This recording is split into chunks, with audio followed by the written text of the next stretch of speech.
Obviously when we lose a job, the magnitude of that feels pretty heavy, but when we lose someone in our lives, that lost job seems like nothing. Oh, hi, Mark.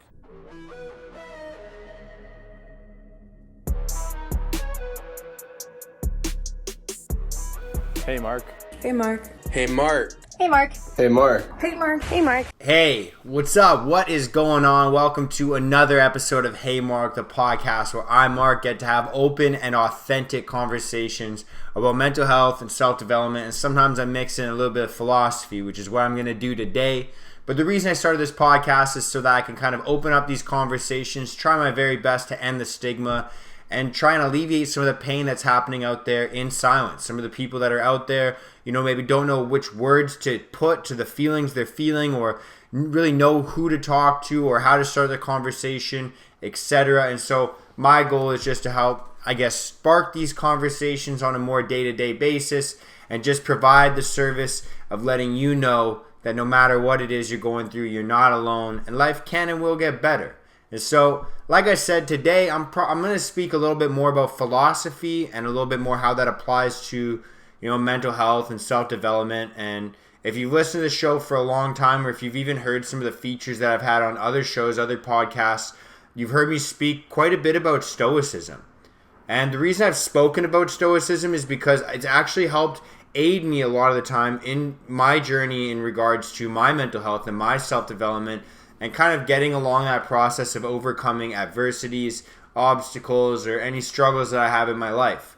And so I want you to understand as well that any Stoic philosophy I speak about, or any Stoic philosophy that I kind of share with you as well, is mainly based off of, just actually a few primary sources that I tend to read and brush up on quite often. And so those sources, I just want to give you these sources right now so you can go and check them out. My main source for any Stoic philosophy is Meditations by Marcus Aurelius. I have a really old translation of it. You can get a more modern one. It's a lot easier to digest and read. The other book that I read often, realistically, is The Art of Living, and so that's Epictetus. And so those kind of those two books are my main ones, but obviously there's more modern sources like Ryan Holiday, who's got his own YouTube channel. You probably heard of him, The Daily Stoic, if you're interested in Stoic philosophy. And then there's other great books like How to Think Like a Roman Emperor, etc. So those are some great resources if you're interested in Stoic philosophy, if you're interested in learning about how that can apply to modern day, mental health and self-development. I recommend you go and read those books, or listen to some audiobook version of them, however you like digesting that stuff, or check out the Daily Stoic YouTube channel. That being said, let me kind of jump into what I wanted to talk about and why I wanted to talk about it today, which is this Stoic term. It's a Latin term, I guess. It comes from, fucking thousands of years ago. But basically, the saying I'm trying to bring up today is called Amor FatI. And what this kind of resembles or refers to is falling in love with one's fate. I'm not a linguistic, but I would assume that amor is like the Latin word for love, and then fati is probably fate. So there's your little fucking linguistic lesson that, that's pretty much where my Latin extends to. But that's not why I'm bringing up this saying. The reason I'm bringing up this saying, amor fati, or to fall in love with one's fate, I guess before I jump into that, we should, I'm trying to find a way to explain this, but cover another philosophical, ideology or idea. There's this ancient story that comes from, I believe, Taoism, about a farmer who continues to say maybe, no matter what happens to him. And so the story basically starts off with he's got a bunch of horses, and then all of his horses run away. So the people in his town say, wow, you have such misfortune, such bad luck. He says, maybe.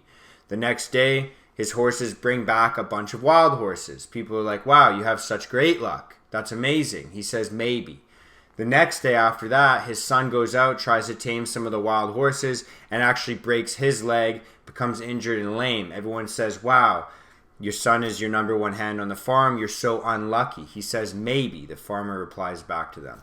The very next day, the army comes in and starts conscripting a bunch of the young men in the town or village. And that farmer's son, because he has a broken leg, doesn't get conscripted. What you can guess that all of his neighbors say, wow, you're so lucky. The farmer responds back with the answer, maybe. And so what this kind of, philosophical idea is that, the world is going to throw you a bunch of curveballs, and that's nothing new. If you listen to my podcast, I talk about that literally every episode. The world is going to throw you a bunch of curveballs, and it's such human instinct to kind of say, like, this is a bad thing, or this is a good thing. This is such good luck or such bad luck. And in this Taoist approach, he's kind of looking at it in the terms of, like, maybe, we'll see, I don't know, let's see what the future holds for us. And this is a great way to kind of look at life, because you never really know what's good or bad until you understand how it's actually going to apply into your life, which we don't find out until the future, right? That's why we always say hindsight is 20/20. But the Stoics actually take it a step further with Amor FatI. So the Taoists kind of take this indifferent approach where they kind of look at, events that happen and say, we'll see what's going to happen. Maybe this is good, maybe this is bad, maybe. That's the response. Whereas the Stoics actually take it a step further. They say you should actually fall in love with your fate. They say you should actually start to embrace it and think that everything is good. We've seen modern day people apply this philosophy as well. You hear, if you listen to Jocko Willink ever, you hear his answer. He's got like that shirt that says good. His responses are always good. That's good. Anytime someone comes to him with a problem, he says that's good. And it confuses a lot of people because it's like, well, how can my problem be good? And that's where the Stoic philosophy, Amor FatI, or this saying or this ideology comes into play. Falling in love with your fate. Now, I don't need to explain this to you, but I will anyways. Every single day, things happen to us. Whether they're good or bad, that's really up to us. And it's hard to understand that literally. It's very easy to understand it conceptually, to say everything that happens to us could be happening for a good reason. It's easy for us to understand that concept. But when it comes to actually applying that ideology into our lives, it actually gets pretty difficult.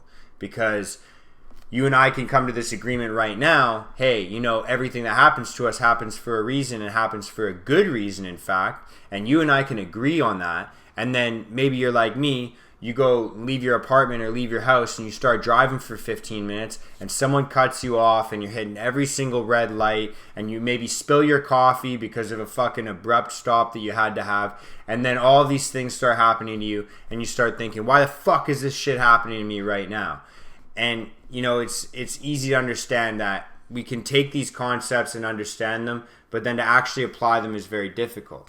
Now, Amor FatI, now that I've kind of gone on all these different tangents and gone on this big loop, let's loop it back to what I was originally wanting to talk about, which is Amor FatI, falling in love with your fate.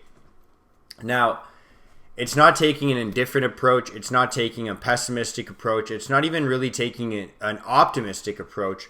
The approach that the Stoics take is that life is going to give you positive events that are really enjoyable, and they, release dopamine, they release endorphins, those really easily labelable, I guess, good events, right? This could be something that you achieve at work. This could be a win that you have in sports. This could be literally anything, right? Anything that makes you feel good inherently. Those are very easy for us to label good events, good things that happen to us.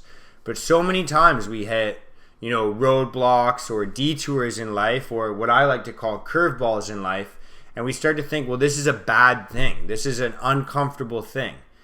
And, well, I guess I just alluded to it right there. My next question is, why do we think it's bad? Well, because it's uncomfortable, because it's testing our patience or our strength or our endurance or anything. It's, at its core, testing us. And because we're having difficulty, because we're feeling uncomfortability, it forces us to basically do two things. We always hear fight or flight. We either retreat or we keep fighting. And so when we get served these uncomfortable situations, these bad things that could happen to us, we all have little unfortunate events, but we also have major unfortunate events. This could be like the loss of someone close to us, or it could be the loss of a job or a hobby. Obviously when we lose a job, the magnitude of that feels pretty heavy, but when we lose someone in our lives, that lost job seems like nothing. And so this can be applied to very small negative things, but it could also be applied to very large negative things. And falling in love with your fate isn't turning a blind eye to these negative things and only looking at the good things that happen to you. It's understanding that everything that happens to you shapes who you are. And it's up to us to make sure that that shaping goes in a good direction rather than a bad direction. And so you can take these negative events. This is actually something that's interesting for me to look at as well, because I always like to look at, we take a look at legendary people, whether they're celebrities or athletes or just memorable people in life. If you trace back to their childhood or their adolescence, you always notice that there's something bad that happens to them. So, like a lot of the time. It's pretty common. Maybe not every time, but a lot of the time. And then as well, we take some of these people that maybe we have sympathy for, empathy for, people that it's very obvious to anybody looking at them, they've been dealt a rough-handed cards, and you trace it back, and it's easy for us to, I guess, track it back to one thing that happened to them, and we kind of use that as an excuse. Well, they're just like this because they went through this thing way back in the day. And then I started to ask myself this question. I don't know if you guys have played with this thought experiment as well in the past.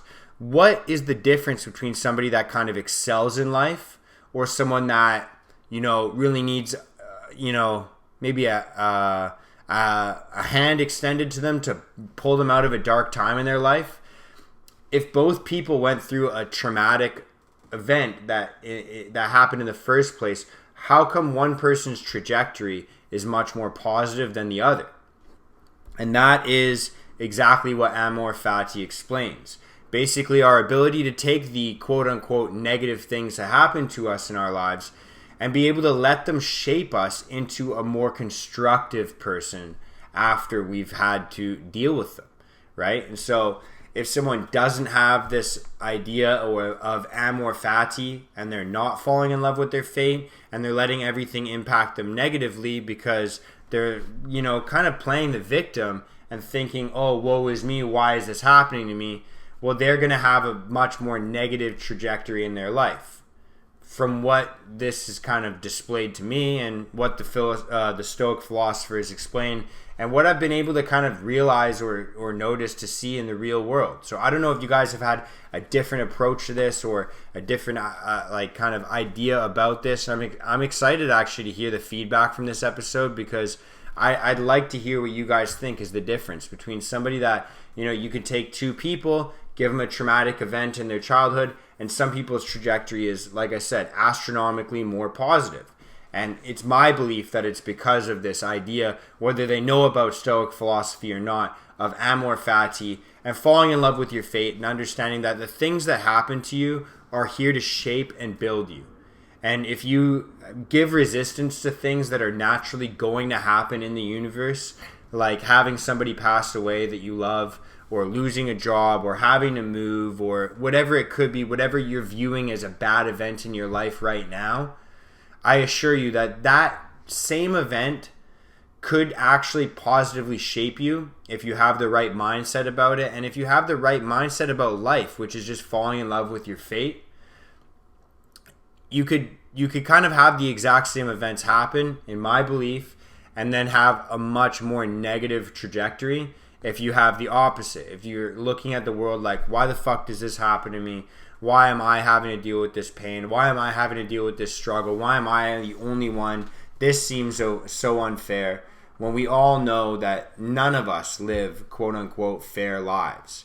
And so I hope that this kind of, I guess, explanation of Amor FatI and what it means to me and how it's kind of helped shape, my mindset, I hope this kind of gives you a new perspective as well. And I hope it actually motivates you to go and read a lot more about Stoic philosophy, because it's helped me a ton as well. And so that's pretty much all I've got going on today. That's all I really wanted to explain for you guys. This idea of just kind of falling in love with your fate and understanding that the things that happen to you are no more good than they are bad.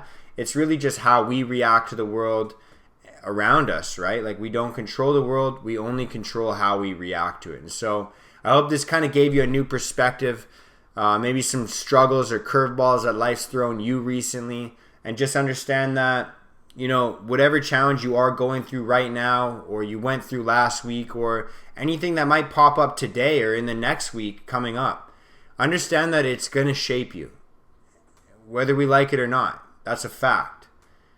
Now, what is a variable is if it's going to shape us positively or negatively. And that is kind of conducive to, well, it'll be conducive to how you kind of grow and evolve later on in your life, but it's going to be, I guess, a product of your mindset going into these kind of struggles, and kind of your mindset while you go through them, and your mindset after when you look back at them in hindsight. Do you look at them as, you know, to these terrible events, or do you look at them as these mind-altering or mind-shaping events that made you better?